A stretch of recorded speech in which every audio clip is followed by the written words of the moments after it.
અને પેલી એક કહેવત છે ને કે પહેલાં તો અડગ મનના માનવીને હિમાલય પણ નથી નડતો. અને જુસ્સો તમારો જો અડગ હોય અને તમે મનથી મક્કમ થઈ જાઓ કે મારે આ અચીવ કરવું છે, તો દુનિયાની કોઈ તાકાત તમને રોકી શકે નહીં. અને એનું બેસ્ટ એક્ઝામ્પલ જો જોવું હોય તો આપણી વચ્ચે યાત્રી સાહેબ, પીએસઆઈ યાત્રી સાહેબ ઉપસ્થિત છે કે એમણે મનમાં જે જુસ્સો છે કે જુસ્સો એવો છે કે હું પોડકાસ્ટમાં જઈશ તો બી આ જ કપડાં પહેરીને જઈશ, એ પણ ડિસાઈડ કરી લેવું, એ પણ પરીક્ષા પાસ થયા પહેલાં ડિસાઈડ કરવું. તો કહેવાય ને કે ભાઈ સપના, તમે પેલું અબ્દુલ કલામ સાહેબ કહે છે કે સપના એ નથી કે રાત્રે આવે, પણ સપના એ છે કે જે ખુલ્લી આંખે તમે જોવો છો. તો આજે અબ્દુલ કલામ સાહેબનું એ વાક્ય યાત્રીબેને સાકાર કર્યું કે જે એમણે ખુલ્લી આંખે સપનું જોયું કે હું પોડકાસ્ટમાં જઈને બેસીશ, તારે મારો આ ડ્રેસ કોડ હશે. ખાસ કહો કે આપણી આ જે 6 એક્ઝામ તમે પાસ કરી છે એમાંથી કઈ એક્ઝામ પાસ કરી, તો એ દર્શક મિત્રોને ખબર પડે જરા. આરએમસી ફાર્માસિસ, એના પછી સીસી ગ્રુપ એ, સીસી ગ્રુપ બી બંનેમાં પાસ છું. કોન્સ્ટેબલ અને જુનિયર ફાર્માસિસ, અને આ હમણાં પીએસઆઈ. પણ સૌથી અગત્યનો પ્રશ્ન એ જ છે કે શું જોબ સાથે તૈયારી થઈ શકે ખરા? હા, બિલકુલ. એના માટે ટાઈમ મેનેજમેન્ટ બહુ જરૂરી છે. જ્યારે આપણે વાંચીને કંટાળો આવે ત્યારે નાવા જવાનું, બીજી વાર કંટાળો આવે ત્યારે જમવા બેસવાનું, બીજી વાર કંટાળો આવે ત્યારે જોબ ઉપર જવાનું. એવી રીતે જે મારો બ્રેક છે એની અંદર મેં મારા બીજા કામ પતાવી લીધા છે. તો મેઇન જે છે એ ટાઈમ મેનેજમેન્ટ જ. મેં પહેલી જ ટ્રાય જે પીએસઆઈની આવે એમાં પાસ થવું છે. પહેલા દિવસથી નોટ્સ બનાવવાનું ચાલુ કર્યું હતું અને પહેલા જ દિવસથી જે મારા 100% હતા એ મેં આપવાનું રીડિંગમાં ચાલુ કરી દીધું હતું. કપડાં નવા લેવાની વાત હતી તો મેં આ જે કપડાં પહેર્યા છે આજે એ ત્યારે જ મેં લઈ લીધા હતા. અને જ્યારે દુકાનમાં હતી ને ત્યારે જ મમ્મીને કીધું હતું, જો મમ્મી આ પોડકાસ્ટ હશે ને ત્યારે હું આ જ કપડાં પહેરીશ અને એ પોડકાસ્ટ પણ પીએસઆઈનું જ હશે. ત્યારે મારા મમ્મી હસતા હતા કે આ હમણાંથી એમ કે છે, પણ મારું સપનું હતું ને મને એ ખબર જ હતી કે હું મારા 100% આપીશ એ સપનું પૂરું કરવા માટે. ટાઈમ મેનેજમેન્ટ કેળવવું ખૂબ જરૂરી હોય છે. તો જે નવા વિદ્યાર્થી મિત્રો તૈયારી કરે છે કે કોઈ જોબ સાથે તૈયારી કરી રહ્યા છે, તો એ પોતાના ટાઈમને કેવી રીતે મેનેજ કરે જોબ સાથે? મારું એવું હતું કે હું 6 વાગે વાંચવા ગમે એમ બેસી જઈશ. 4:45 ઉઠું તોય ભલે, 5 ઉઠું કે 5:30, 6 વાગે ચોપડું હાથમાં જોઈએ એટલે જોઈએ. હું તૈયારી દરમિયાન પણ જ્યારે એક્સરસાઇઝ હોય, ધારો કે 20 દાખલા છે તો હું 8 મિનિટમાં કેવી રીતે કમ્પ્લીટ કરું એ સ્ટોપવોચ રાખીને જ હું કમ્પ્લીટ કરતી.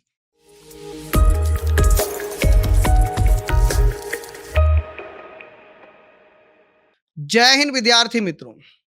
આપણે પરીક્ષા આપવા જવાનું હોય અને 2 દિવસ પહેલાં આપણા જોડે એવી દુર્ઘટના ઘટે કે જે આપણા માનસિક સ્થિતિને અવ્યવસ્થિત કરી દે, અને આવા માનસિક તાણમાં 2 દિવસ પછી જ્યારે પરીક્ષા આપવા જવાની હોય તો ક્યાંક ને ક્યાંક આગુ પાછું થાય અને બની શકે કે કદાચ આપણે એ પરીક્ષામાં સારું પ્રદર્શન ન પણ કરી શકીએ. પરંતુ આવી બધી બાધાઓને બાજુમાં રાખીને પીએસઆઈની પરીક્ષામાં સફળતા પ્રાપ્ત કરનાર એક વ્યક્તિનો આપની જોડે પરિચય કરાવવો છે. 11 જાન્યુઆરી 2025ના રોજ પીએસઆઈની રનિંગ છે. 8 જાન્યુઆરીના રોજ નાનીનું સ્વર્ગવાસ થાય છે. તમામ ક્રિયાવિધિમાં અને સ્મશાન યાત્રામાં જોડે જવાથી પગમાં છાલા પડી જાય છે.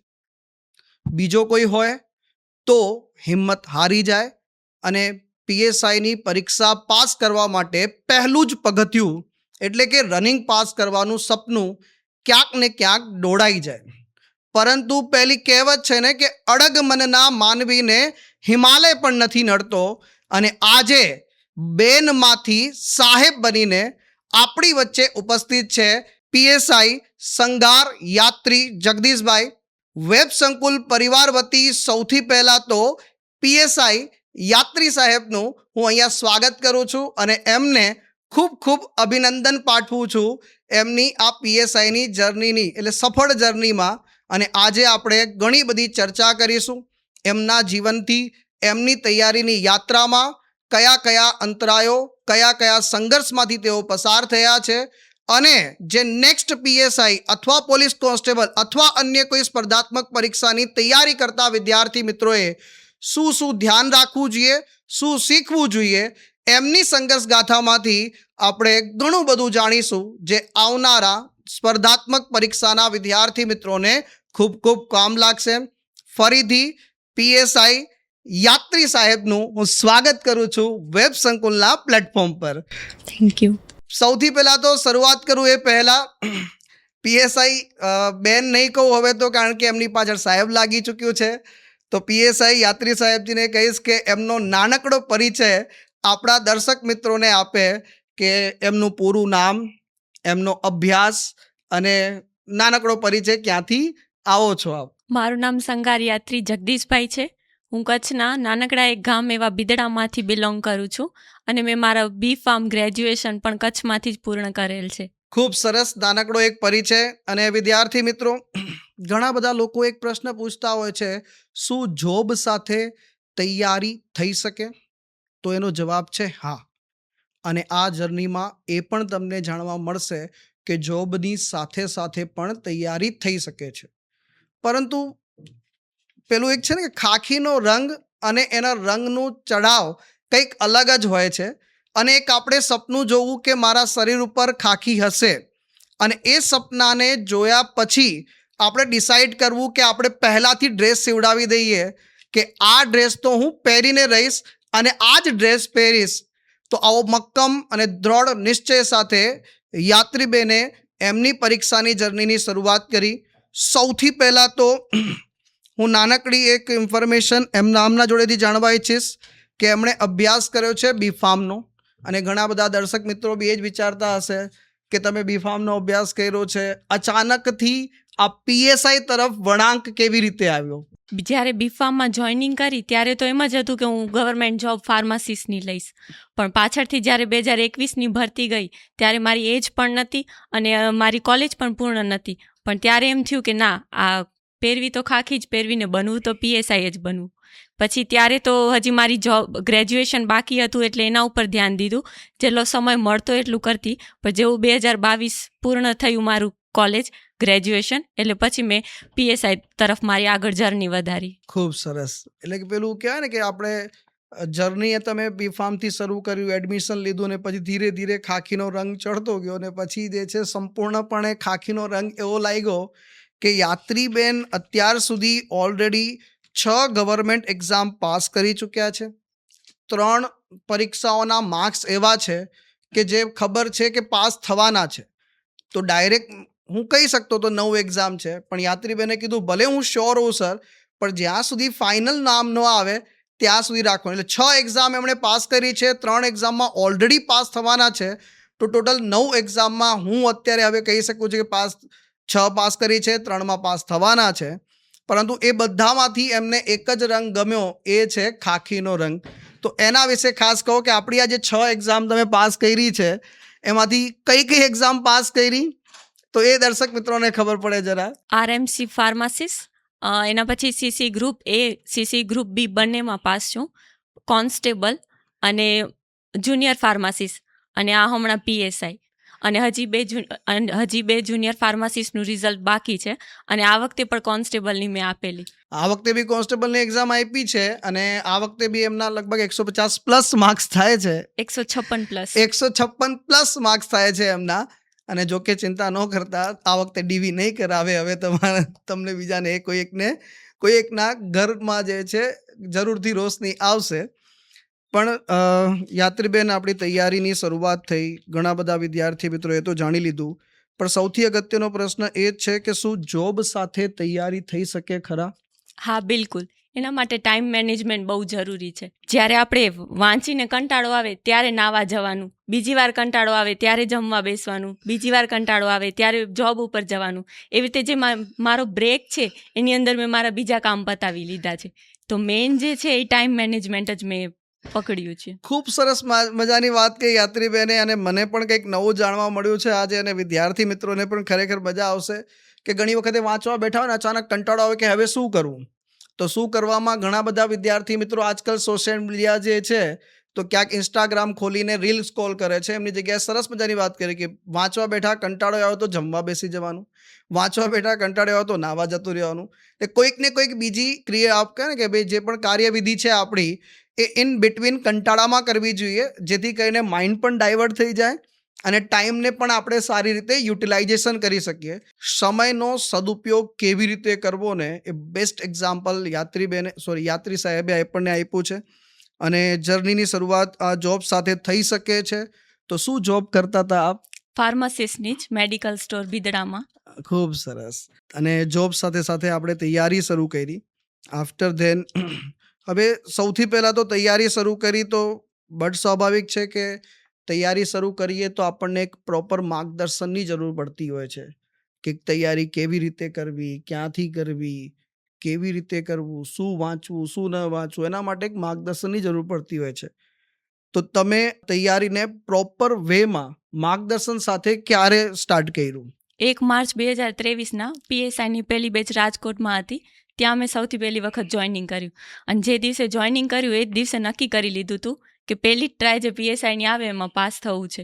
પહેલા દિવસથી નોટ્સ બનાવવાનું ચાલુ કર્યું હતું અને પહેલા જ દિવસથી જે મારા 100% હતા એ મેં આપવાનું રીડિંગમાં ચાલુ કરી દીધું હતું. ખૂબ સરસ મજાની વાત કહી. જો જ્યાં હું એક વસ્તુ માર્ક કરીશ, વિદ્યાર્થી મિત્રો તમે બધા બી સાંભળતા હશો, તો યાત્રી સાહેબ છે ને, પીએસઆઈ યાત્રી સાહેબ જે છે એ તમે સાંભળતા જોશો કે એમને દરેકે દરેક ડેટ બધું યાદ છે. હું હમણાં થોડી વાર પહેલાં એમની ડાયરી ચેક કરતો હતો અને ડાયરીમાં તમે જોશો કે દરેકે દરેક વસ્તુ મેન્શન કરેલી છે. આજે પોડકાસ્ટ થવાનું છે એનું પણ પ્રિડિક્શન એમણે પહેલાંથી તૈયારી દરમિયાન કર્યું અને તૈયારી દરમિયાન જ એમણે પોતાનો પોડકાસ્ટમાં જ્યારે હું જઈશ ત્યારે કેવા પ્રકારનો ડ્રેસ પહેરીશ એ બી એમણે સીવડાવી રાખ્યો હતો. તો એના વિશે શું જરાક સરસ મજાની વાત વિદ્યાર્થી મિત્રોને કે કોન્ફિડન્સ અને આત્મવિશ્વાસ કેટલો જરૂરી છે. જ્યારે તમે સપનું જોવો છો એ સપનાને સાકાર કરવા માટે તમે મહેનત કરો છો, એના માટે જુસ્સો જોઈએ છે અને એના માટે એક મોટિવેશન તમે ડ્રેસ બનાવ્યું, એના વિશે કંઈક કહેશો? 2023માં જ્યારે અહીંયા ક્લાસીસ ચાલુ કર્યા, એ ક્લાસીસ પૂરા થયા એટલે હું ઘરે ગઈ. ત્યારે કપડાં નવા લેવાની વાત હતી તો મેં આ જે કપડાં પહેર્યા છે આજે એ ત્યારે જ મેં લઈ લીધા હતા. અને જ્યારે દુકાનમાં હતી ને ત્યારે જ મમ્મીને કીધું હતું, જો મમ્મી આ પોડકાસ્ટ હશે ને ત્યારે હું આ જ કપડાં પહેરીશ અને એ પોડકાસ્ટ પણ પીએસઆઈનું જ હશે. ત્યારે મારા મમ્મી હસતા હતા કે આ હમણાંથી એમ કે છે, પણ મારું સપનું હતું ને મને એ ખબર જ હતી કે હું મારા 100% આપીશ એ સપનું પૂરું કરવા માટે. ખૂબ સરસ મજાની વાત. અને અચાનકથી યાત્રીબેને એમના મમ્મીની વાત લાવ્યા છે તો દરેક વ્યક્તિના જીવનમાં માતા અને પિતા એનો બહુ જ છે કે સાથ સહકાર હોય છે. તો આપના માતા પિતાનો કેવો સપોર્ટ હતો આપને, એના વિશે ખાસ કરીને મમ્મીની વાત આવી છે, હું કહીશ કે મમ્મીની વાત પહેલાં કરીશ કે મમ્મીનો સાથ સહકાર તમને કેવો મળ્યો એ જરા દર્શક મિત્રોને ખાસ. મારા મમ્મીને છેલ્લા 4 વર્ષથી કમરનો પ્રોબ્લેમ છે અને ક્રોનિક બેક પેન રહે છે. એટલે એ છેલ્લા 4 વર્ષથી જમીન ઉપર નથી બેઠા. મારી તૈયારી દરમિયાન એમણે ઘરમાં મને કાંઈ કામ નથી કરાવ્યું. કપડાં પણ એ પ્લેટફોર્મ ઉપર ધોતા. અને પીએસઆઈની એક્ઝામ હતી ત્યારે હોટલમાં રોકાવાનું હતું તો એને એમ કે આગલા દિવસે પેપર છે એને ઊંઘ આવશે કે નહીં, એનું મગજ બરાબર ફ્રેશ રહેશે કે નહીં.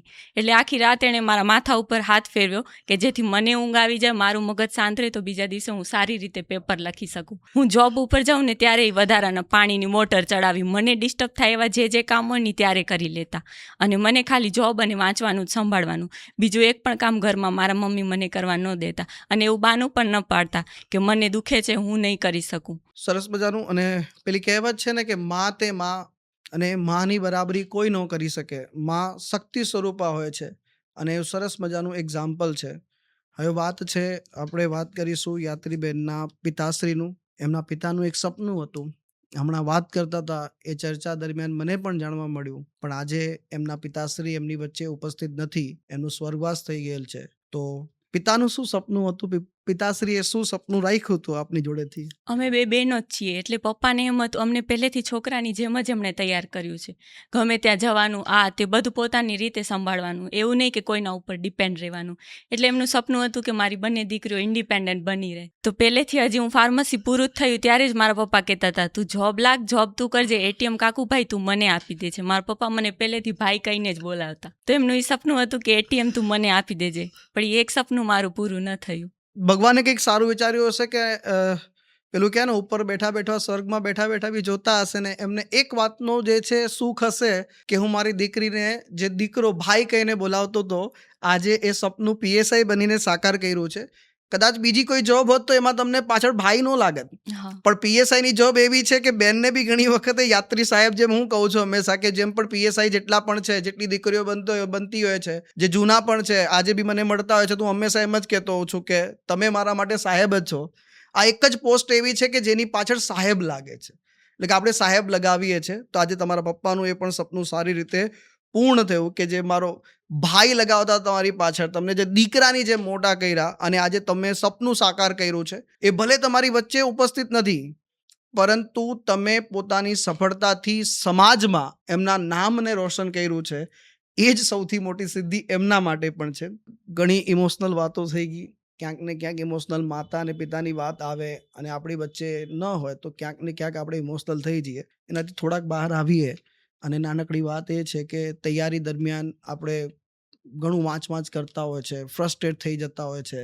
તો આપણે એન્જોય કરવા માટે અથવા તો કંઈક મૂડને ફ્રેશ કરવા માટે ઘણા લોકો ઇન્સ્ટાગ્રામ ખોલતા હોય છે, સોશિયલ મીડિયાનો સહારો લેતા હોય છે. તમે શું કરતા હતા? હું મૂડ ફ્રેશ કરવા માટે સવારના જ રનિંગમાં ટાઈમ આપતી. પીએસઆઈનું રનિંગ હતું, એના સિવાય પણ મેં તૈયારી દરમિયાન મારી હેલ્થમાં રનિંગ છે એ મેં ઇમ્પોર્ટન્ટ રાખી છે. એના સિવાય મને ક્યારેક કંટાળો આવતો તો મમ્મી જોડે ટાઈમ સ્પેન્ડ કરતી. પહેલાં મારા નાની પણ હતા તો નાની જોડે થોડીક વાર બેસતી. બાકી સોશિયલ મીડિયા તો મેં ક્યારે ટાઈમ પાસ માટે ખોલ્યું જ નથી. આ 3-4 વર્ષ દરમિયાન મેં સોશિયલ મીડિયા યુઝ જ નથી કર્યું. ઇન્સ્ટા તો હજી સુધી મારામાં મેં ડાઉનલોડ પણ નથી કર્યું. ખૂબ સરસ છે કે તમે જેટલા સોશિયલ મીડિયા દૂર છો, ને આજકાલ તો તમે જોઈ બી રહ્યા છો કે ઓસ્ટ્રેલિયા દેશ છે, એના પછી લગભગ 20-25 દેશો છે અત્યાર સુધી સોશિયલ મીડિયાની નકારાત્મક અસરો બાળકો ઉપર બહુ ગંભીર થઈ રહી છે. એના તરફ આખા વિશ્વમાં પ્રયાસ થઈ રહ્યા છે. એક પછી એક દેશ સોશિયલ મીડિયા પર બાળકો માટે પ્રતિબંધ મૂકી રહ્યા છે. બાળકો જ નહીં, 16-17 વર્ષ 18 વર્ષ સુધી લઈ જઈ રહ્યા છે. તો એની પણ થોડુંક સોશિયલ મીડિયાનો, ઘણા લોકોને હું ના નથી પાડતો, નહીં તો ઘણા સોશિયલ મીડિયાના ચાહકો એ મારવા મને દોડશે કે તમે કેમ ના પાડો છો. થોડોક ઓછો ઉપયોગ કરજો, એને ઓછો, અને આપણા કેરિયર ઉપર ખાસ ધ્યાન આપજો. જેમ યાત્રીબેન છે તો એમણે તો સોશિયલ મીડિયા અને ઇન્સ્ટાગ્રામથી દૂર છે, તો એ સુખી પણ છે. અને હું કહીશ કે સુખી પણ છો તમે, ખરેખર તમે સોશિયલ મીડિયાથી દૂર છો, વધારે સુખી છો. નહીં તો ઘણા લોકો આજકાલ વ્યૂઝ ને એના ચક્કરમાં બહુ ડિપ્રેસ થઈ જતા હોય છે. તો આ બધી વાતો થોડીક સાઈડમાં રાખીએ, પણ સૌથી અગત્યની વાત છે કે જ્યારે જોબ સાથે આપણે તૈયારી કરતા હોય ત્યારે ટાઈમ મેનેજમેન્ટ કેળવવું ખૂબ જરૂરી હોય છે. તો જે નવા વિદ્યાર્થી મિત્રો તૈયારી કરે છે કે કોઈ જોબ સાથે તૈયારી કરી રહ્યા છે, તો એ પોતાના ટાઈમને કેવી રીતે મેનેજ કરે જોબ સાથે? મારું એવું હતું કે હું 6 વાગે વાંચવા ગમે એમ બેસી જઈશ. 4:45 ઉઠું તોય ભલે, 5 ઉઠું કે 5:30, 6 વાગે ચોપડું હાથમાં જોઈએ એટલે જોઈએ. ઉઠીને પહેલાં ડાયરેક્ટ ફ્રેશ થઈને વાંચવા જ બેસી જવાનું. પછી જ્યારે બ્રેક પડે ત્યારે નાવા જવાનું. પછી બ્રેક પડે ત્યારે નાસ્તો કરવાનો. મેં આખી ડાયરી જ બનાવી હતી. આટલા વાગે બેસવાનું વાંચવા, આટલા વાગે હું ઊભી થઈ, પાછી આટલા વાગે વાંચવા બેઠી, આટલા વાગે ઊભી થઈ. એનું ટોટલ જે છે એ એવરેજ મારું 10 કલાક હોવું જ જોઈએ. 10 વાગે 10 કલાક થઈ જાય એટલે હું સૂઈ જતી, પછી ગમે એટલા વાગા હોય. અને મેં રાતનું મારું સ્લીપિંગ શિડ્યુલ સ્ટ્રિક્ટ લાગ્યું હતું. 10 વાગે એટલે સૂઈ જ જવાનું, ગમે એ હોય, ચોપડા બંધ કરીને સૂઈ જવાનું. જો ઊંઘ પ્રોપર લેશું ને આપણે, તો જ બીજા દિવસે મગજ કામ કરશે. નહીંતર લોડની અંદર આપણે આંખો ખુલી હશે, કાન ખુલ્લા હશે, પણ વાંચવામાં કાંઈ યાદ નહીં રહે. બીજી એક સરસ મજાની વાત તમે મને હમણાં આપણે વાતચીતમાં કહી હતી કે તમે જોબ ઉપર બી ક્યાંક ને ક્યાંક નાનું મોટું વાંચવાનું સેટ કરતા હતા. એ કેવી રીતે કરતા હતા? હું જોબ ઉપર પણ ચોપડા લઈ જતી. મને શરમ ના આવતી, કેમ કે હું પીએસઆઈ બનીશ ત્યારે એ લોકો પોતે જોશે કે આ વાંચતી હતી એનું આ રિઝલ્ટ છે. એ લોકો શું વિચારે છે, સામે કોઈ બેઠું છે એનું મને કાંઈ પરવા નથી. હું મારા ચોપડા લઈ જતી, જેવો મને ટાઈમ મળતો એવો હું ચોપડા ખોલીને બેસી જતી. ખૂબ સરસ મજાની વાત કહી યાત્રીબેને કે સૌથી પહેલાં સ્પર્ધાત્મક પરીક્ષાની તૈયારી શરૂ કરો તો શરમ બાજુમાં મૂકવી પડશે. જો શરમ રાખશો કે પેલો આમ કહેશે, પેલી આમ કહેશે, પેલું આમ કહેશે, તો ક્યાંક ને ક્યાંક આપણને હટ કરશે. આપણે એ જ ધ્યાન રાખવાનું છે કે એ બધા આપણા માટે મેટર કરતા નથી. મારા માટે મેટર શું કરે છે? મારી તૈયારી, મારી તૈયારીની સફળતા. અને જો હું સફળ થઈશ તો એ બધા જ મારી પાસે આવીને સામેથી કહેશે. પછી તમને હવે કહેતા હશે ને જોબવાળા, જો અહીંયા તો જો જોબ પર વાંચતી હતી ને હવે પાસ થઈ ગઈ છે, પીએસઆઈ સાહેબ બની ગયા છો. હવે એમ કે છે કે હું મારી છોકરીને દીદી તમારા જેવું બનાવીશ. જે જગ્યાએ જોબ કરતા હતા ત્યાં જ હવે કહે છે કે હવે તમારા જેવું બનાવશે. તો આ વસ્તુ છે, સફળ થશો તો પછી બધા જ પર્સપેક્ટિવ ચેન્જ થઈ જતા હોય છે. હવે વાત આવે છે કે આ તો જોબ સાથે તૈયારી, પછી અચાનકથી તમે ઓફલાઈન ક્લાસ બી જોઈન કર્યા વેબ સંકુલ તે આપણી બ્રાન્ચમાં. તો પછી ત્યાં કેવી રીતે તમારું ઓફલાઈન ક્લાસનું શેડ્યુલ કેવી રીતે હતું? એમાં રીડિંગ કેવી રીતે મેનેજ કરતા? ઘણા છોકરાઓને એવો બી સવાલ હોય છે કે ઓફલાઈન ક્લાસમાં જઈએ છે, 4 કલાક 5 કલાક 2 કલાક ત્યાં જાય છે, એ ક્લાસીસનું રિવિઝન કરવું, કે ભણાવેલું રિવિઝન કરવું, એમાં ટાઈમ જાય છે. પછી પ્રોપર ક્વોલિટી ટાઈમ વાંચવાનો નથી મળતો. તો એના માટે છોકરાઓને શું કહેશો કે ઓફલાઈન ક્લાસ અથવા તો ઓનલાઈન ક્લાસ કરતા હોય તો કેવી રીતે મેનેજ કરે રીડિંગ? ત્યાં મારો 8 વાગ્યાના ક્લાસ હતા, તો હું 6 થી 7:30નો એક સ્લોટ વાંચીને પછી જ જતી. 7:30 થી 8 જેટલો આપણે તૈયાર થવામાં ટાઈમ ઓછો રાખીએ ને એટલો સમય આપણને વધારે મળશે. તો 7:30 થી 8ની અંદર નાવું ધોવું બધું કરી 8 વાગે ક્લાસીસે વયું જવાનું. 10:30 વાગે ક્લાસીસ પતે. 10:30 થી 11 મેં ટાઈમ મારા માટે રાખ્યો, તો એમાં ઘરે કોલ કરી લઉં, બીજું કાંઈ નાનું મોટું કામ હોય તો કરી લઉં, અને 11 વાગે લાઇબ્રેરી વહી જતી. જમવાનું પણ હું 10:30 થી 11ના ટાઈમમાં હું પ્રોપર ખાઈ લેતી પેટ ભરીને, એટલે લાઇબ્રેરી મને જમવાનો પણ વાંધો ના આવે. લાઇબ્રેરી ઓલા ચા પીવા માટે ફ્રેન્ડ્સ હોય એ પણ મેં નહોતા બનાવ્યા. અને ડાયરેક્ટ છેલ્લે હું રાતે 6 વાગે રનિંગ હોય એટલે 5:45 હું મૂકતી. રનિંગનો પણ જે ડ્રેસ કોડ હોય હું જોડે લઈને જ ફરતી. ત્યાંથી ડાયરેક્ટ રનિંગમાં 6 થી 8નું રનિંગ પતે. 8 વાગે ઘરે આવી અને 8 થી 8:30 સુધીમાં નાસ્તો કે જે જમવાનું હોય પતાડી 8:30 થી 10નો એક સ્લોટ વળી વાંચી અને પછી હું સૂતી. ખૂબ સરસ મજાની વાત કહી, અને વાતમાંથી મને જે જાણવા મળ્યું છે કે એક તો યાત્રીબેને બહુ સરસ મજાની પોતાની ડાયરી મેન્ટેન કરી, જે કંઈ પણ દિવસની દિનચર્યા છે બધાને મેન્શન કરતા.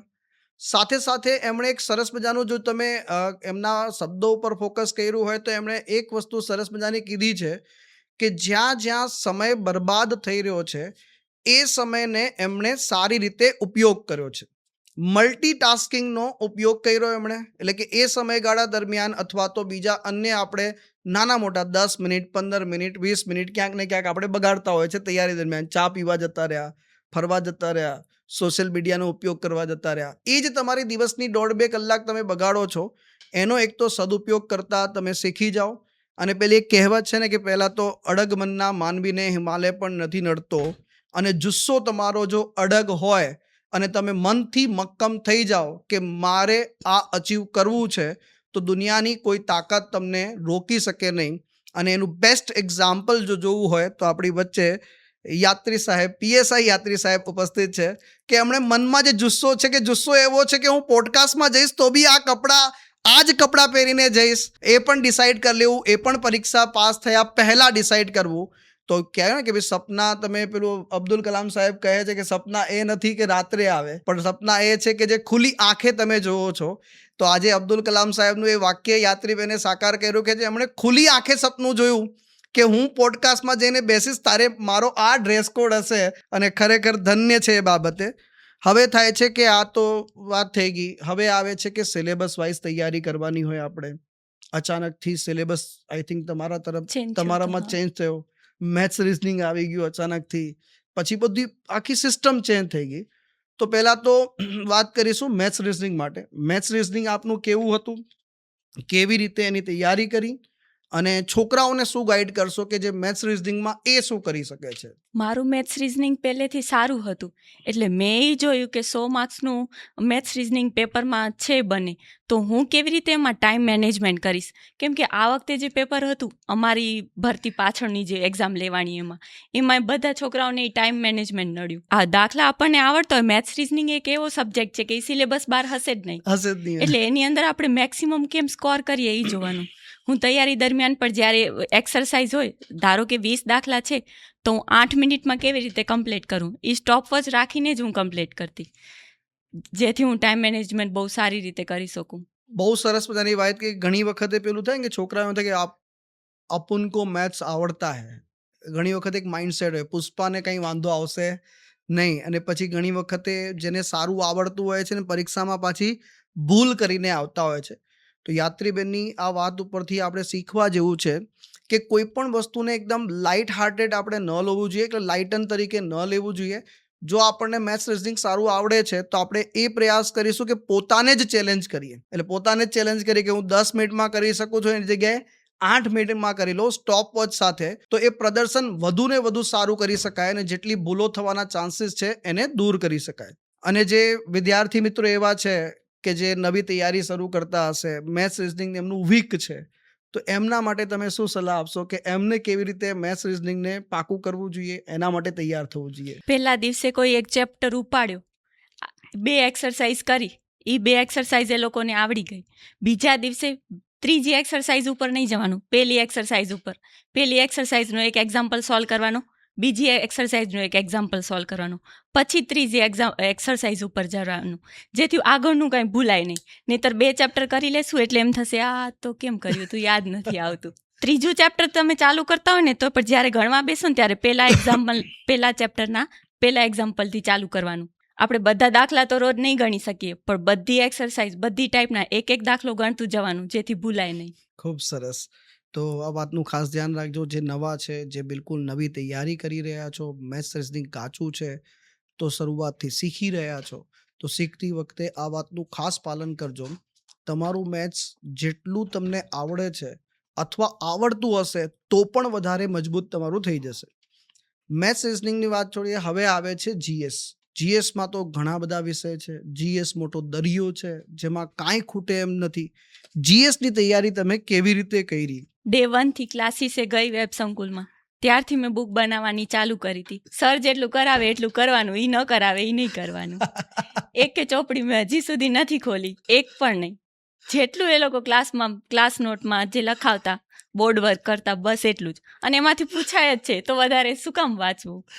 ખૂબ સરસ મજાની વાત કહી. એટલે કે ક્લાસરૂમમાં માની લો કે અભિજીત ઝાલા સાહેબ આવ્યા, ભૂગોળ ભણાવ્યું, ભૂગોળમાં સાહેબે જેટલું ભણાવ્યું, જેટલું લખાયું એટલું જ લખવાનું, એની બહાર કશું જ નહીં. ના, અને એમાંથી પછી મને 100% આવડતું જ હોય, એમ મેં બધું યાદ કરી જ લીધું હોય, એનાથી બારે કાંઈ નહીં. તો જો સરસ મજાની વાત એ શીખવા જેવી અહીંયા જે છે ને, એ દર્શક મિત્રોએ જે શીખવાનું છે કે પહેલો તો છે એક ભરોસો. જે સાહેબ જોડે, જેમની જોડે તમે ભણવા જાઓ છો, પહેલાં તો એક ભરોસો રાખો કે એ શું ભણાવી રહ્યા છે એ 100% પરીક્ષામાં આવવાનું છે. બીજું આવે છે કે ભરોસા ઉપર તમારે ખરા ઉતરવાનું છે. ખરો ઉતરવાનું ઇન સેન્સ કે જે ભણાવ્યું છે, જેમ ખાતરીબેને કીધું કે સાહેબે ભણાવ્યું, મેં લખી દીધું, પણ એ મને 100% આવડતું જ હોય. એટલે કે જ્યારે બીજો લેક્ચર આવે ત્યારે સાહેબે ભણાવેલું તમને બધું આવડતું હોવું જોઈએ. અહીંયા ઘણા છોકરાઓ જો ભૂલ કરતા હોય છે, જેમ અમે જોઈએ છે આટલા ટાઈમથી, સાહેબે ભણાવ્યું, આ તો ભણાવી દીધું છે, એને તૈયાર નથી કરવું, પણ બીજી જગ્યાએ જઈને બીજું કન્ટેન્ટ તૈયાર કરે છે. એમાં ને એમાં તમે વધારે ડિસ્ટર્બ અને હેરાન થાઓ છો. તો એક સરસ મજાની વાત યાત્રીબેનને યાદ રાખજો, જે સાહેબ ભણાવી રહ્યા છે, જ્યાં ભણી રહ્યા છો, પહેલાં 100% એને તૈયાર કરો, પછી જ બીજી વાત ઉપર આગળ વધવાનું છે. આ તો આપણે જીએસના એક વિષયની વાત કરી. જીએસમાં બીજા બધા વિષયોમાં બંધારણ છે, પછી અલગ અલગ વિષયોમાં કેવી રીતે તૈયારી કરી જીએસના? સર, મેં કોઈ પણ એક સબ્જેક્ટ લીધો હોય ને, એના ફેકલ્ટી પછી ચેન્જ જ નથી કર્યા. પહેલા દિવસથી છેલ્લા દિવસ સુધી એ જ ફેકલ્ટીની એ જ નોટ રાખી છે. એવું નહીં કે હવે ચેન્જ કર્યા ફેકલ્ટી, આ કેવું ભણાવશે. મેં ક્યારે બીજા કોઈ ફેકલ્ટીનો ડેમો લેક્ચર પણ નથી જોયો. ખૂબ સરસ. તો માત્ર ને માત્ર ક્લાસ નોટ અને ક્લાસ નોટ ઉપરથી રિવિઝન કરતા રહેવું. અને રિવિઝન ઉપરથી વાત આવી છે તો સ્પર્ધાત્મક પરીક્ષા માટે કહેવાય કે બ્રહ્માસ્ત્ર જેને કહેવાય એ રિવિઝન છે. તો તમે પછી એ ક્લાસ નોટ તો બનાવી, પછી રિવિઝન કેવી રીતે તમે કર્યું અને કેટલી વખત કર્યું, કેવી રીતે કર્યું? આ 2 પ્રશ્ન. એક તો કેવી રીતે કર્યું રિવિઝન, અને બીજું છે કેટલી વખત રિવિઝન કર્યું? મારો નિયમ જ હતો, આજે હું સપોઝ જે કોઈ પણ સબ્જેક્ટ લેતી હું, ધારો કે મેં બંધારણ લીધું, તો આજે જેટલું બંધારણમાં વાંચ્યું, બીજી વખત જ્યારે બંધારણ વાંચીશ ને તો પહેલા દિવસથી ચાલુ કરીશ. 5 દિવસ પછી વાંચીશ તો ચાલુ તો હું પહેલા દિવસથી જ કરીશ. કોઈકને એમ થાય કે ના ના, તો ટાઈમ બગડે, આગળ નથી વંચાતું. આપણે વાંચ્યું છે એ આપણને પ્રોપર આવડવું તો જોઈએ ને, તો જ આપણે આગળ વધશું. 100% મને આવડી જાય પછી જ હું આગળ જતી. પહેલા દિવસથી પ્રિપરેશન કરતા હોય આપણે, 10 દિવસ પછી પહેલા દિવસનું જોઈએ તો આપણને ખબર જ હોય આવડે છે, પછી ખાલી નજર જ ફેરવવાની હોય ને. એમાં કોઈ એવો પોઈન્ટ રહી જાય કે આ મને યાદ નથી રહેતો, પછી એ જ ખાલી હાઇલાઇટ કરવાનો, એ જ વાંચવાનું. કેવી સરસ મજાની વાત કહી છે કે આપણે ચોપડી વાંચતા હોય તો આમ જેમ ચોપડી છે તો ચોપડીનું પહેલું પત્તું વંચાઈ ગયું, પછી બંધ કરી દીધું. બીજા દિવસે વાંચવાની શરૂઆત કરી રહ્યા છે તો ડાયરેક્ટ બીજું પત્તું નથી ખોલવાનું, પહેલું પત્તું ખોલવાનું છે. જે વાંચેલું છે એને વાંચવાનું છે. એ વાંચતી વખતે તમારે એ ધ્યાન રાખવાનું છે. એવું કોઈ તો નથી ને કે તમને રિકોલ નથી થઈ રહ્યું મગજમાં, ભૂલાઈ તો નથી ગયું ને તમને? જો એ ભૂલાઈ ગયું છે તો એનો મતલબ છે કે ત્યાં તમે અંડરલાઈન કરો છો. અંડરલાઈન કરીએ છીએ તો આપણું મગજ ત્યાં ડાયવર્ટ થાય છે કે આ મુદ્દો હું ભૂલી ગયો હતો. અને પેલી એક માનવ સહજ પ્રવૃત્તિ કે જ્યાં ભૂલ થાય જલ્દી યાદ રહે આપણને કે હા ભૂલાઈ ગયું હતું, કે હવે મારે યાદ રાખવું પડશે. આમ તમે જ્યારે 5મા પેજ પર પહોંચો તો પહેલો પેજ, પછી બીજો પેજ, પછી એક પેજ તમે 5 વખત વાંચી રહ્યા છો. એટલે 5 વખત તમારું રિવિઝન થઈ રહ્યું છે, 5 વખત તમારું પાકું થઈ રહ્યું છે, મજબૂત થઈ રહ્યું છે, અને તમને એક આત્મવિશ્વાસ અને કોન્ફિડન્સ આપી રહ્યો છે. તો આ જીએસના વિષયો તૈયાર કર્યા, પછી સૌથી અગત્યનું છે રિવિઝન થઈ ગયું, બધું થઈ ગયું. હા, રવિવાર મેં ખાલી રિવિઝન માટે જ રાખ્યો ઓ હતો. બાપરે. રવિવારના આગળ બીજું કાંઈ વાંચવાનું જ નહીં. અને અમુકને મેં જોયું છે એવું કરે, આ બુક કેટલા પાના બાકી છે, એ મેં ક્યારે જોયું જ નથી કે પાછળ કેટલા પાના બાકી છે. હું પાછળ નોટ્સ બનાવતી જ નહીં, જેટલું થયું છે એ પતે ને પછી જ આગળ હું લખતી, તો આપણને ખબર પડે કે હવે આટલું બાકી છે મારું. ખૂબ સરસ. તો એક રવિવારનો આખો દિવસ રિવિઝન, એક દિવસ એમણે સંપૂર્ણપણે માત્ર ને માત્ર રિવિઝનને આપી દીધો છે. હવે આપણે રિવિઝન પણ કરી લીધું, બધું તૈયાર પણ કરી લીધું, પણ પરીક્ષામાં જઈએ એના પહેલાં આપણને ખબર તો હોવી જોઈએ કે મને આવડે છે કે નહીં. એનો મતલબ થાય છે કે સ્વમૂલ્યાંકન જરૂરી હોય છે. એ મોક ટેસ્ટ દ્વારા, પછી ક્લાસીસમાં જતા હોય તો આપણે ક્લાસીસની ટેસ્ટ આપતા હોય. હવે મોક ટેસ્ટનું મહત્વ કેટલું છે અને એનું ઇમ્પોર્ટન્સ તમને કેટલું લાગે છે? જેટલું વાંચવાનું ઇમ્પોર્ટન્ટ છે ને એટલું જ મોક ટેસ્ટનું છે.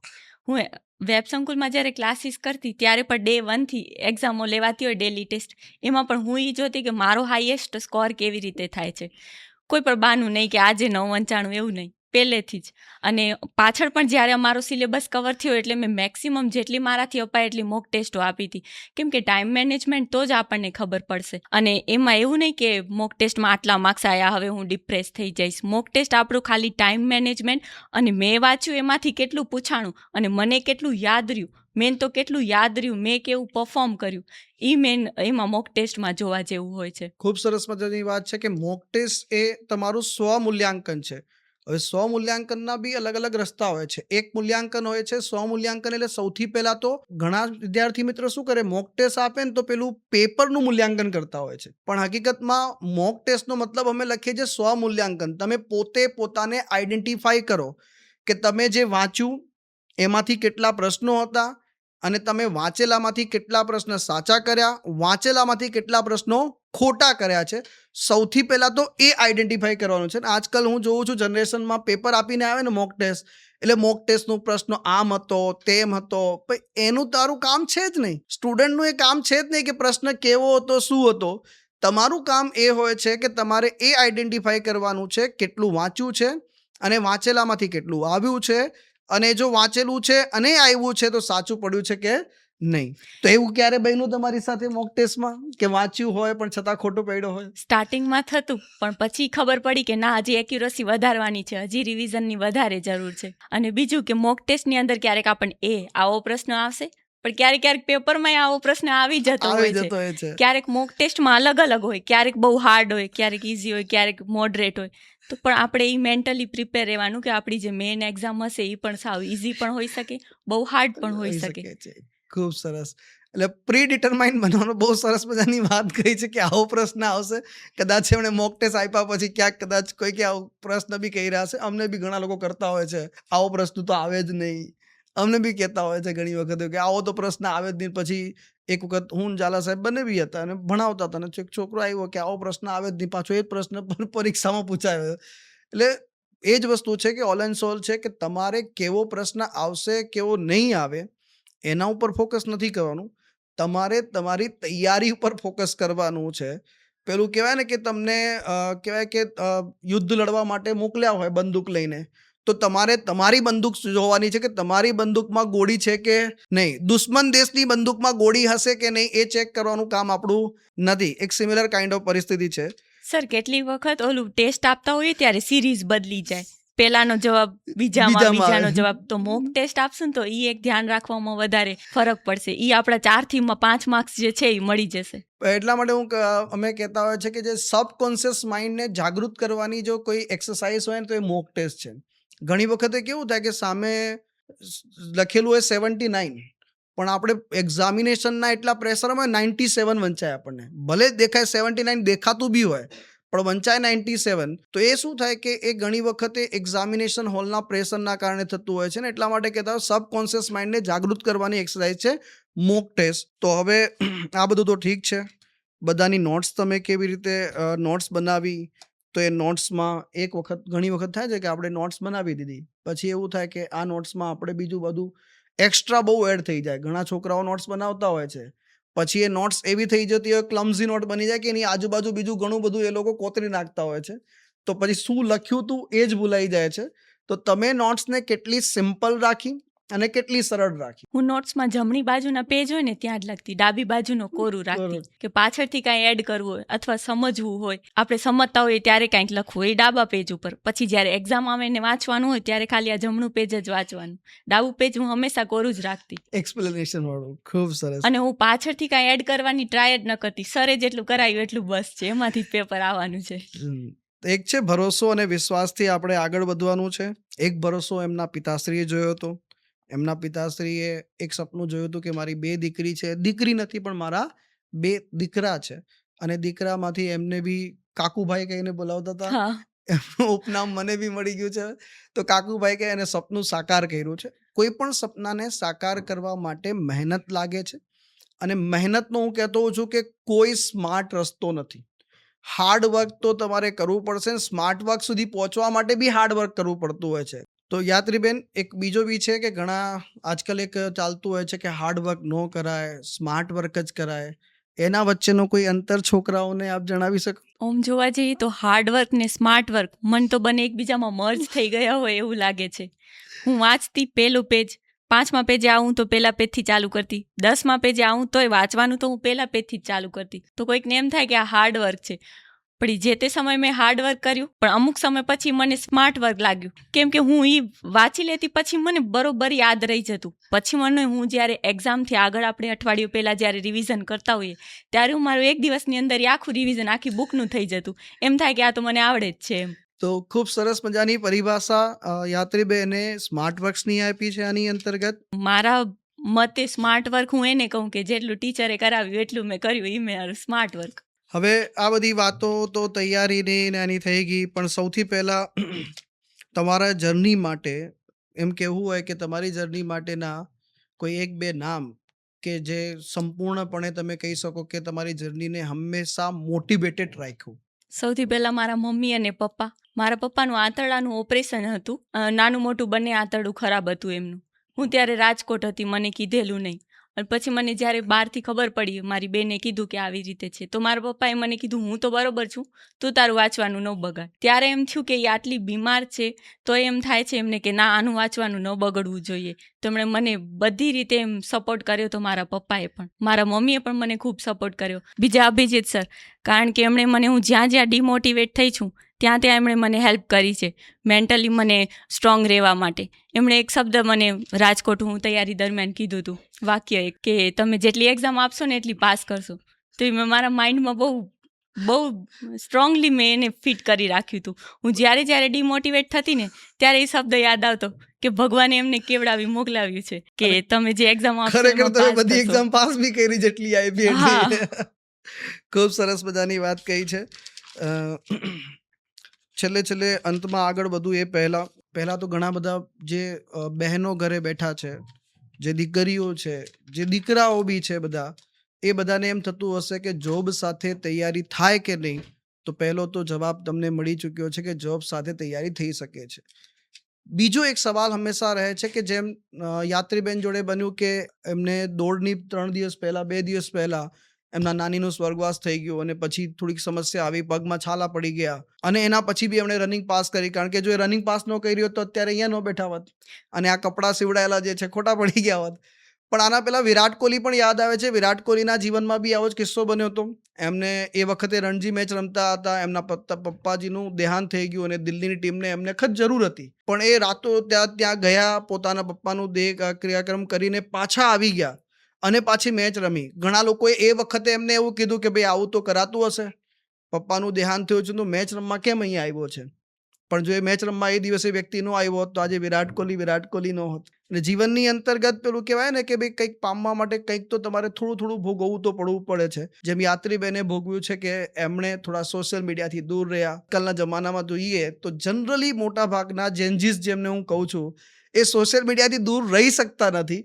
અને કુડોસ ટુ પહેલાં તો યાત્રીબેનને કુડોસ છે કે સોશિયલ મીડિયાથી દૂર રહ્યા છે, એ જ બહુ મોટી એમની તાકાત છે ને જીત છે. ત્યાં જ સૌથી મોટી જંગ જીતી ચૂક્યા છો, અને ત્યાં જ તમે જે છે આ સ્પર્ધા તમે દોડમાં આગળ દોડ્યા છો. જેમ PSIની દોડમાં બી દોડ્યા છો, અને જે મેરિટમાં આવવાની દોડમાં પણ આગળ નીકળ્યા છો. આની અંતર્ગત છેલ્લે અંતમાં જતાં હું ખાસ કરીને યાત્રીબેનને કહીશ કે લાસ્ટ અને ક્લોઝરની અંતર્ગત તમે જેટલા પણ છોકરાઓ છોકરીઓ જે પોડકાસ્ટ જોઈ રહ્યા છે, સ્પર્ધાત્મક પરીક્ષાની જર્ની શરૂ કરવાના છે અથવા તો ભવિષ્યમાં ક્યારેક જોશે પોડકાસ્ટ, એમને તમે શું કહેવા ઈચ્છો કે સ્પર્ધાત્મક પરીક્ષાની તૈયારી શરૂ કરો તો એમણે શું લઈને આવવું જોઈએ માઇન્ડસેટથી, અને તમારી સલાહ શું રહેશે એમના માટે?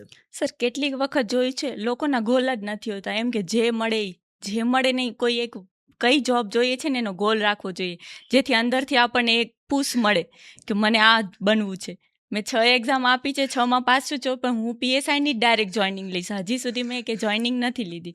અને જે તૈયારી દરમિયાન પહેલા દિવસથી જ જેટલું કરવું છે, મને બનવું જ છે, મારી પાસે કોઈ બાનું જ નથી. આપણા બાના સાંભળવા કોઈ નહીં આવે. એક વખત પાસ થશું ને પછી એ સ્ટ્રગલ સ્ટોરીની અંદર આવશે એ અલગ વાત છે, બાકી આપણું બાનું સાંભળવા કોઈ તૈયાર નહીં હોય. એટલે ડે 1થી જ આપણને છે એ આપણું બેસ્ટ આપવાનું. છેલ્લે આપણે ભગવાનને પ્રાર્થના કરીએ તો એમ કરવાની કે મેં મારું 100% આપ્યું છે, હવે તમે સંભાળી લેજો. પેલી કહેવત છે ને કે પેલું શાહરુખ ખાનનો કંઈક ઓમ શાંતિ ઓમ કે કોઈક મૂવી છે, મૂવીમાં ડાયલોગ છે કે જબ કિસી को शिद्दत से चाहो तो पूरी कायनात मिलाने. તો એવી જ રીતે જ્યારે સ્પર્ધાત્મક પરીક્ષાની અંતર્ગત તમે આવો છો તો તમારે તમારું 100% આપવાનું છે. જ્યારે મા સરસ્વતીને તમે તમારું સંપૂર્ણ સર્વસ્વ આપો છો તો મા સરસ્વતીની કૃપા પણ તમારા ઉપર રહે છે અને તમે પણ યાત્રી સાહેબની જેમ પીએસઆઈ બની શકો છો. એમની જેમ અન્ય સ્પર્ધાત્મક પરીક્ષાઓમાં પણ સફળતા પ્રાપ્ત કરી શકો છો આપ. અને ખાસ કરીને એક સ્પેશિયલ ખાસ કરીને જે ફરમાઈશ તમામ વિદ્યાર્થી મિત્રોની આવતી હોય છે, પોડકાસ્ટ આવતું હોય છે, ખાસ કરીને ખાખીની તૈયારી કરતા વિદ્યાર્થી મિત્રો માટે સૌથી અગત્યનું અને જરૂરી સ્ટેપ હોય છે, પહેલું પગથિયું જેને કહીએ છીએ રનિંગ. તો રનિંગ વિશે ખાસ કરીને વિદ્યાર્થી મિત્રો પૂછતા હોય છે કે જે સફળ કેન્ડિડેટ આવે છે, સર એમના જોડેથી ટાઈમ ટેબલ અથવા રનિંગમાં કઈ કઈ બાબતોનું ધ્યાન રાખવું જોઈએ, એમણે કેવી રીતે રનિંગ કરી હતી તો એમને સફળતા પ્રાપ્ત થઈ છે, તો એના વિશે યાત્રીબેન કંઈક કહેશો કે રનિંગ જે પણ નવા વિદ્યાર્થી મિત્રો છે અથવા જે લોકો તૈયારી પણ કરે છે કે ક્યાંક ને ક્યાંક ફેલ થઈને આવે છે તો એમણે શું કરવું જોઈએ? રનિંગને છે ને ઘણા બધા લાઇટલી લઈ લેતા હોય છે. લાઇટલી નહીં લેવાનું. અમુકને એમ થાય કે મારાથી થઈ જશે, અને પછી ત્યાં જઈએ એટલે એમ થાય આજે તો ઠંડી બહુ હતી, મારા પગ જકડાઈ ગયા, મારા પગમાં ઇન્જરી થઈ. મેં એને પહેલેથી લાઇટલી નહોતું લીધું. મેં મારું હેલ્થનું પણ એટલું જ ધ્યાન રાખ્યું હતું. રનિંગ એવું નહીં કે પીએસઆઈની નોટિફિકેશન આવી પછી મેં ચાલુ કરી. મેં જે દિવસે પીએસઆઈ બનવાનું સપનું જોયું ને એ જ દિવસથી મેં મારી રનિંગ ચાલુ કરી નાખી હતી. અને એ હેલ્થનું પણ હું એટલું જ ધ્યાન રાખતી. હું સાંજે જમવાનું મેં બંધ કરી નાખ્યું છે ઘણા સમયથી. અને આમ પણ ફાસ્ટ ફૂડ પણ અડધા ફાસ્ટ ફૂડ તો કદાચ મેં ચાખ્યા પણ નહીં હોય, એટલું મેં મારી હેલ્થનું ધ્યાન રાખ્યું છે. અને રનિંગમાં પણ હું અલગ અલગ સ્લોટ, જ્યારે એક્ઝામ નજીક આવતી ત્યારે ક્યારેક 5 વાગે રનિંગ આવે, કોઈક સ્ટુડન્ટનું 7 વાગે આવે, એટલે હું 5 વાગે પણ રનિંગ કરતી, બીજા દિવસે હું 6 વાગે, ત્રીજા દિવસે 7 વાગે, જેથી મને વધારે ઠંડીએ ન નડે અને પવન પણ ન નડે. અને જે કપડાં હું ત્યાં રનિંગમાં પહેરવાની હોઉં એ જ કપડાંથી ત્યાં રનિંગમાં પ્રેક્ટિસ કરતી, એ જ શૂઝથી, એ જ હેરસ્ટાઇલથી. કોઈ એક વસ્તુ પણ મારી ચેન્જ ન હોવી જોઈએ. ખૂબ સરસ મજાની વાત કહીને વાત ઉપરથી મને એક વાત આજે એ યાદ આવે છે. અમારા એક શિક્ષક હતા અને શિક્ષકે મને બહુ સરસ મજાની વાત કહી હતી કે જો જીવનમાં સફળ થવું હોય તો સફળ થવા માટે તમારે પહેલાં એ વિચારવું પડશે કે હું ક્યાં ક્યાં નિષ્ફળ થઈ શકું છું. જેમ રનિંગ કરવા ગયા તો જેમ બેને કીધું કે 5 વાગે, 6 વાગે, 7 વાગે, 8 વાગે, એમને ખબર હતું કે 5 વાગે રનિંગ કરું છું, જો 6 વાગે આવી ગઈ તો, 7 વાગે આવી ગઈ તો. આવા પ્રકારની બાબતોને ધ્યાનમાં રાખી લે, ક્યાં ક્યાં હું નિષ્ફળ થઈ શકું છું, કઈ કઈ બાબતોમાં નિષ્ફળ થઈ શકું છું, એના માટેનું પ્રી પ્લાનિંગ કર્યું એમણે, અને પ્રી પ્લાનિંગ પણ કરવું ખૂબ જરૂરી છે. અને આગળ વધું એ પહેલાં એક કહું કે એમને ઘણી બધી પરીક્ષા પાસ કરી છે, એમાં આરએમસીની જે ફાર્માસિસ્ટની એક્ઝામ એમણે કીધી અને વાતચીત દરમિયાન મને જાણવા પણ મળ્યું કે એમની પરીક્ષાના જસ્ટ પહેલાં, આઈ થિંક મને પ્રોપર યાદ નથી પણ હું એમને જ પૂછી લઉં છું કે જ પરીક્ષાના દરમિયાન જ એમની સાથે એમના પિતાશ્રીનું અવસાન થયું છે, તો એ શું હતું અને કેવી રીતે થયું?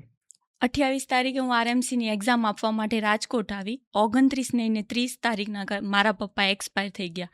એક્ઝામ તો આપવા ગઈ, પણ મને એમ હતું કે એનું રિઝલ્ટ પણ મારા પપ્પા જોઈ. એક વખત કોઈ એક એક્ઝામમાં મને સક્સેસ થતા જોઈ, તો એ એક મને જે દુઃખ છે એ હંમેશા માટે રહી ગયું. વસવસો દુઃખ રહી જતો હોય છે જીવનની અંતર્ગત. તો ઘણા લોકો, અને આખી સ્ટોરી ઉપરથી જો હું મારી રીતે વિદ્યાર્થી મિત્રો તમને બધાને કહું ને, તો યાત્રીબેનની જર્ની ઉપરથી એક બાબત જે તમારે શીખવાની જરૂરિયાત છે એ કે જો પરીક્ષાની પીએસઆઈની રનિંગ પહેલાં નાનીનું અવસાન થવું, જોબ સાથે તૈયારી કરવી, સાથે સાથે જે ટાઈમ છે એનો સારી રીતે સદુપયોગ કરવો, એક્ઝામ આપ્યા પછી પપ્પાનું સૌથી મોટું સપનું છે, પપ્પા જ સાથે નથી, એમ છતાં પણ હિંમત નથી હારતા. ક્યાંક ને ક્યાંક જે છે આ બધી વાતનો એક સાર આપણે જે કાઢી શકીએ એ છે કે સૌથી પહેલાં તો જીવનમાંથી નકારાત્મક બહાના સાઈડમાં આપણે મૂકવા પડશે કે મારાથી નહીં થાય, આવું હતું એટલે ન થયું, આવું હતું એટલે ન થયું, આ તકલીફ આવી હતી એટલે નથી થયું. તો જીવનમાંથી આ જે બહાના છે તમે એને દૂર કરી દેશો તો સફળતાનો દ્વાર ખુલતો થઈ જશે.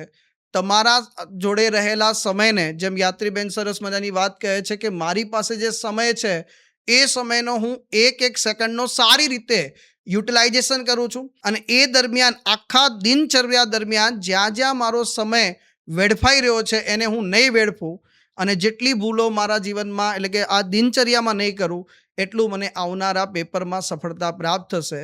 બહુ સરસ મજાનું. અને ફરીથી એક નાનકડી વાત કહીશ તમને સરસ મજાની રીતે. જો તમે વિચારી રહ્યા હોય કે જોબ સાથે પરીક્ષા પાસ ન થવાય તો યાત્રીબેનનું નામ સાંભળી લેજો, આ પોડકાસ્ટ એને બતાવી દેજો.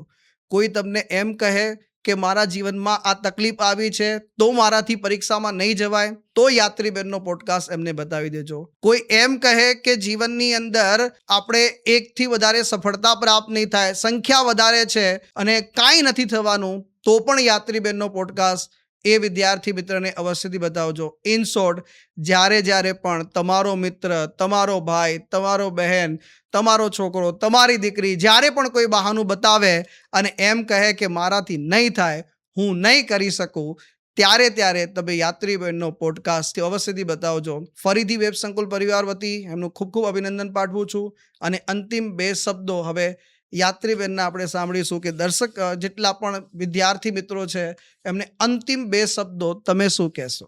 એક તો એ જ કે પહેલા દિવસથી જ મનમાં ગોલ સેટ કરીને રાખવાનો કે મને આ જ બનવું છે. બીજું કે આ તૈયારી દરમિયાન છે ને એન્ઝાયટી, નર્વસનેસ બધા સ્ટુડન્ટને આવતી જ હોય છે, મને પણ આવી છે.